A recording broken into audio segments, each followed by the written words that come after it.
First and foremost, I would like to say I reached out to Leslie Nauridge of the Kunwinjku people and asked if it was okay for me to actually do this painting. I would like to note that he said, of course, it was for educational purposes, but he would like to note that I wouldn't be allowed to sell this piece, which that's fine.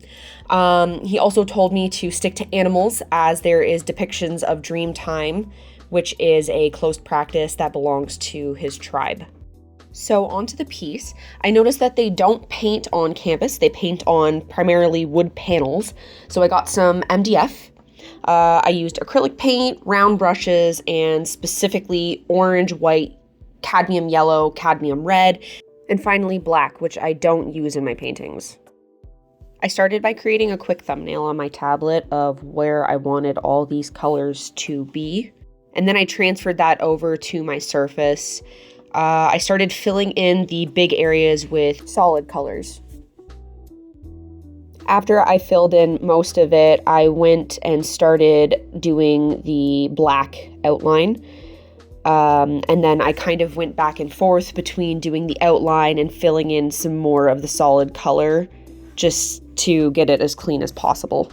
When doing the Rark parts, aka the cross-hatching, Leslie let me know that you are supposed to start from the middle and kind of draw the lines outward.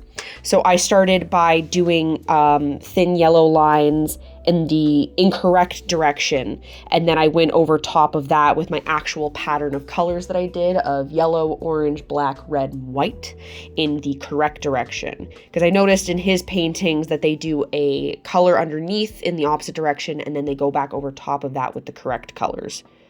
There's a few spots like this one where you can see I'm doing it in real time, and then I speed up the video. Right now would be a good time to say that this is a 60,000-year-old art practice that started as cave paintings, where they used ochre from different colors from around their area to create paint. Here I'm adding a bit of the cross-hatching to the fins, just because I noticed that's something that they also do when painting barramundi and other fish.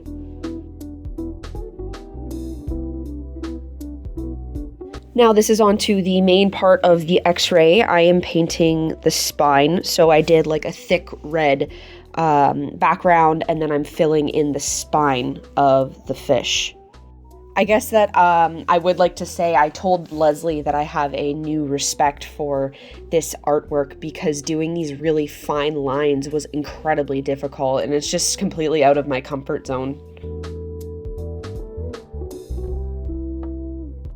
Here I'm just adding in a few more extra details that I do notice that they add into their artwork, especially along the spine where it's like the rectangles and the very thin circles. When I was researching Indigenous artwork for this assignment, something I know I wanted to do was involving painting and something involving a lot of color. And so I did look up that specific type of work, and the Kunwinjku Xray art was really just the one that spoke to me. I did also look into dot painting, but this one just had a lot more history to it. That just gave me a little bit more information to work with when doing the research for the part A and part B. And then this is the last mark that I did on the painting.